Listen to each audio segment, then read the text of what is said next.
Welcome to Hockey Whiz Talks podcast. In this podcast, I'll be talking about disappointing teams in the NHL early this season. In this podcast, I talk about disappointing teams in the NHL early in the 25-26 season. So far in the 25-26 NHL season, the most disappointing teams include the Florida Panthers, New York Rangers, Toronto Maple Leafs, Edmonton Oilers, Minnesota Wild, St. Louis Blues, and Calgary Flames.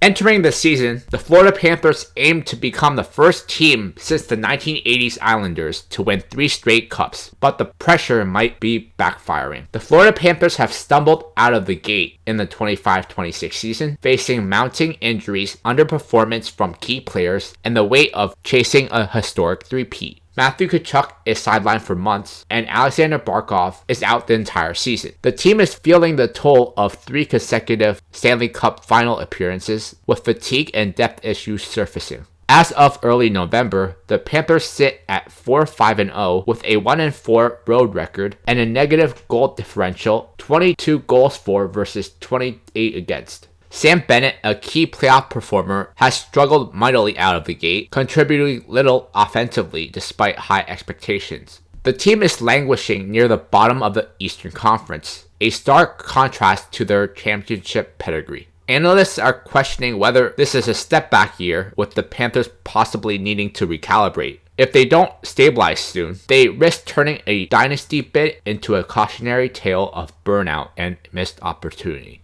After a disappointing 24-25 season, the New York Rangers replaced Peter Laviolette with Mike Sullivan, but early signs suggest dysfunction hasn't been fully addressed.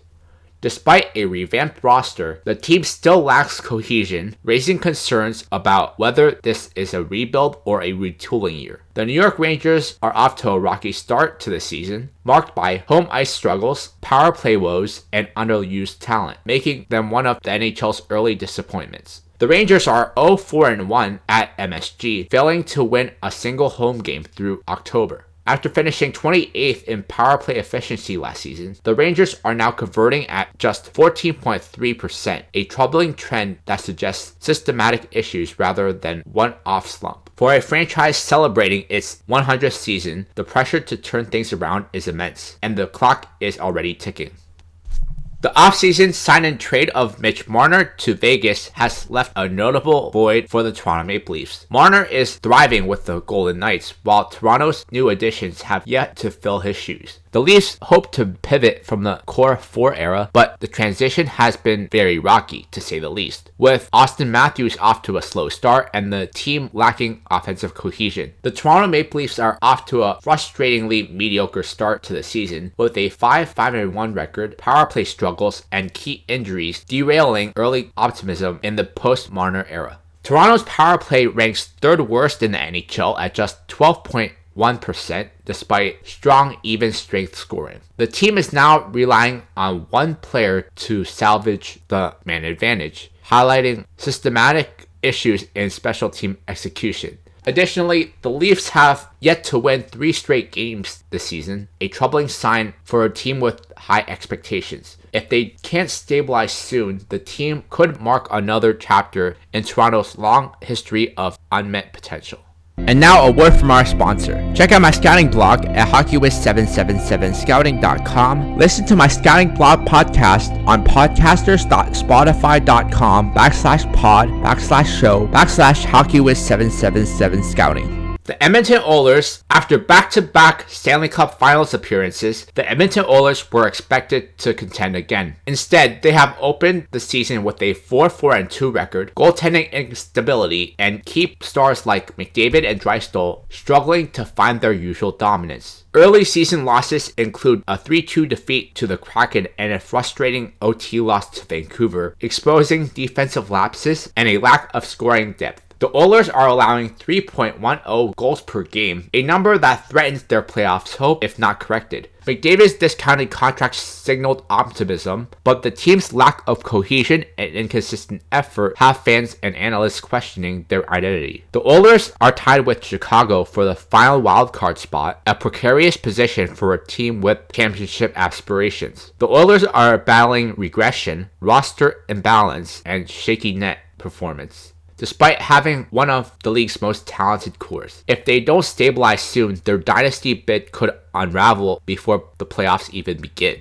The Minnesota Wild made headlines by making Kirill Kaprizov the highest paid player in the NHL, but the early returns have been underwhelming. Kaprizov made a costly mistake in a 4-3 OT loss to Winnipeg, emblematic of the team's broader struggles in clutch moments. The Minnesota Wild are off to a dismal start to the 25-26 season, sitting near the bottom of the NHL standings at 5-6-3. They have the league's worst penalty kill and a roster struggling to meet expectations after a high-profile offseason. Goaltenders Philip Gustafsson and Jesper Wallstedt have been left exposed by a porous defense, especially in the slot. The team is allowing too many high-danger chances, and their checking game has been substandard. Their goals for percentage is just 38.14%, and they rank dead last in goals for above expected, suggesting both poor finishing and bad puck luck. Matt Zuccarello has been out, weakening an already thin forward group. Young defensemen like Steve Byam and David Juracek are still adjusting, and the second line has been largely ineffective.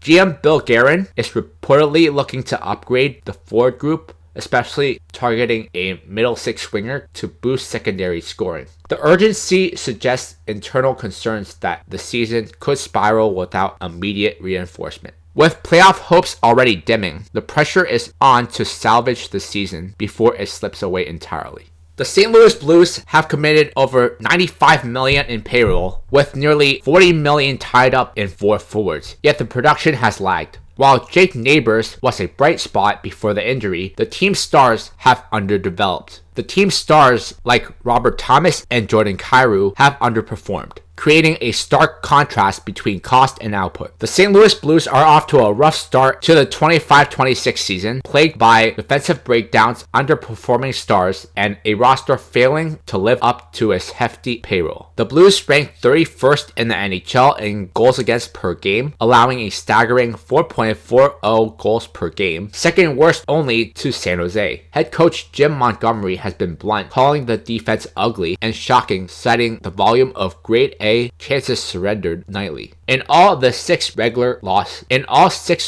losses, the Blues have given up 5 or more goals, including a brutal 5-2 defeat to Detroit and an 8-3 loss to Chicago. The Blues are currently last in the Central, and their playoff hopes are already fading. If they don't stabilize soon, the season could mark a major setback for a franchise that hoped to build on a promising playoff appearance last year. The Calgary Flames are one of the NHL's most disappointing teams in the 25-26 season, sitting near the bottom of the standings with a 4-9-2 record, special teams dysfunction, and key veterans underperforming.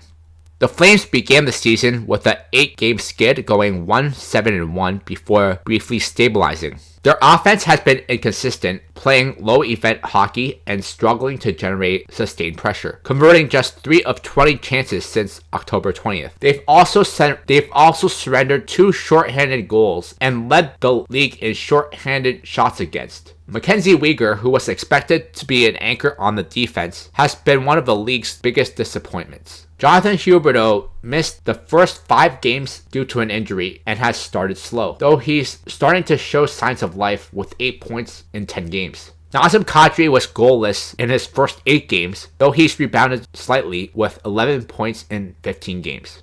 Dustin Wolf, once seen as a rising star, has struggled early and ranks among the NHL's weakest performers by goals saved above expected. His regression has amplified Calgary's defensive issues and contributed to their poor record. With the team sitting at 2-8-2, at one point, fans and analysts began calling the season a lost year. Trade rumors are swirling, and attention is already shifting towards the draft and long-term rebuild strategies. Check out my hockey blog at hockeywiztalkshockey.blogspot.com. Follow me on Facebook and Instagram at hockeywiz777. It is still early in the season, so there's still time for teams to turn around their fortunes. In my next podcast, I'm going to be talking about surprising teams in the NHL.